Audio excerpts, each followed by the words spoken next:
Too Short is a super player in real life, but he doesn't talk about his relationships in his music. All of his explicit songs are just freaky tales or detailed sexual encounters based on true stories without using real names. Mm-hmm. What is your freakiest song? Is it Freaky Tales? It's a whole list of them, you know, Freaky Tales, Cocktails, Blowjob Betty. Blowjob Betty, that was the one that got me. Don't Call Her a Bitch. You know, it's a bunch of these songs that just like run you through these stories of explicit stories, explicit tales, freaky tales, whatever you want to call them. But the thing is, from the start, there was a comedy element to what I was doing. And it was an intentional element that happened early on in my career before I ever got in studios. I had said some things on some songs that people laughed at. So I kept trying to say more things because I noticed that I play a song and the one thing that's funny, everybody laughed. And I'm like, damn, I gotta do more of that. So that was born in me to like have funny punchlines and not just swagged out punchlines, but you know, some punchlines are like, damn, that was hard. And other punchlines just actually get a laugh out of you. Right. And other ones you go, ooh, damn, like, you know, like it could be, shock value has always been important in hip hop, whether it's True. Gory, like it's just like a visual of something that's like violent and, you know, bloody, that's cool. You know what I'm saying? As a punchline. But mine had a lot of humor and those sexual songs started leaning towards that way. I'm like, if I tell these stories about sex and then I say something funny 2 or 3 times in a song, people love that shit. It's not like, oh, that's gross. It's more like, oh, he a fool. So like Blowjob Betty has a line that says, the gist of the whole song is, I bust a nut and killed the bitch. She was sucking my dick and I came and the nut went so far back and went down the wrong pipe and she started choking and she died. And I'm sitting there kind of nervous thinking like, damn, maybe the police gonna come looking for me, but then nothing happens. I'm like, damn, I busted a nut and killed the bitch. Like, you know, that's the gist of the whole song. So do the girls know they're about them because they're lightweight based on real life experiences? I've had women in my life think that a song was about them when it wasn't. Okay. And I've had women in my life listen to a song that was all about them and didn't really get it. Everything in between. So, you know, I just don't use the names of the people I know.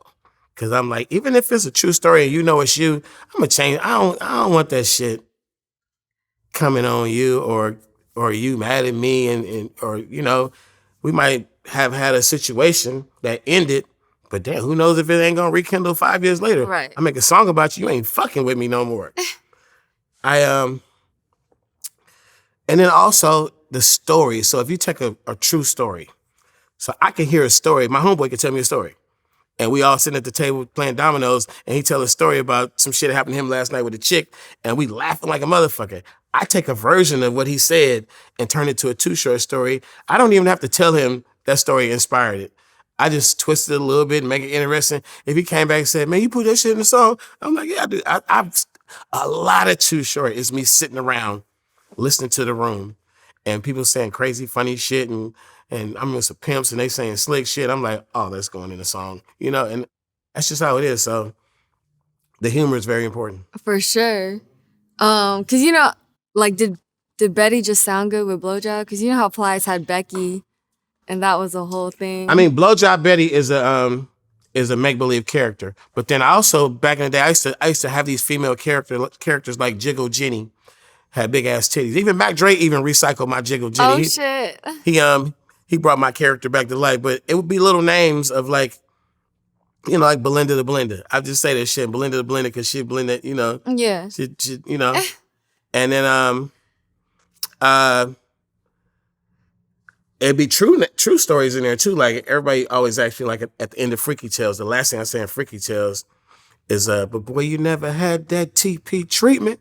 And people like go crazy. They're like, bro, what is the TP treatment?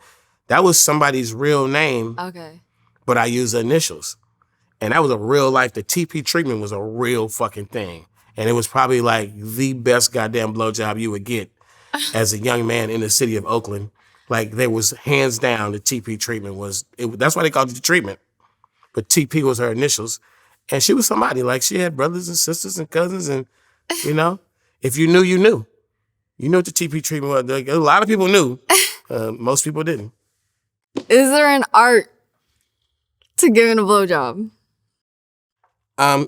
Giving a blowjob from a male perspective, like receiving it, of course it's an art. All right. I don't think there's different techniques. Like if you had to name them, there's like different techniques, but you know, What's the too short preference?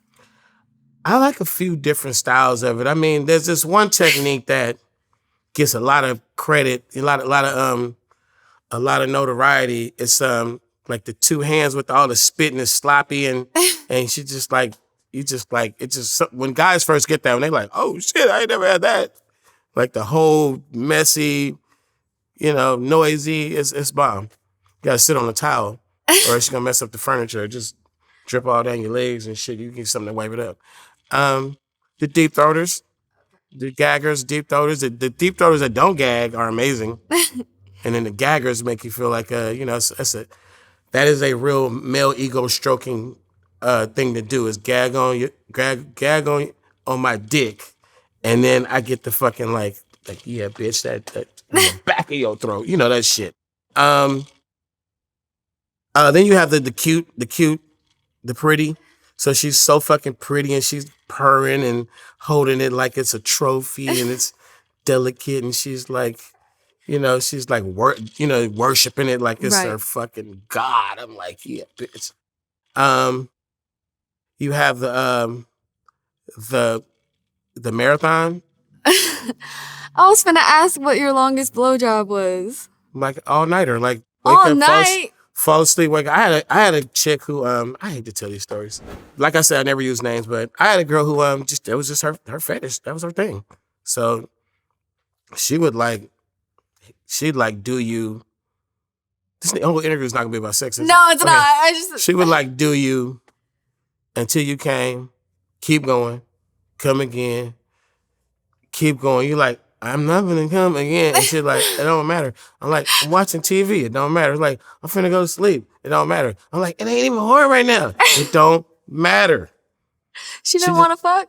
No, we fuck. But I'm saying when you not, she needed that in her. Like you wake up in the morning, there she go again. Like you just sleep. No matter what you do, you in the car. It's whatever. She just wanted to do it. And I mean, we discussed why she wanted to do that. And she said, I fucking like doing it. So she would do it for hours. And it would be like it wouldn't be like a, It would be a subtle kind of, like she just wanted it in her mouth.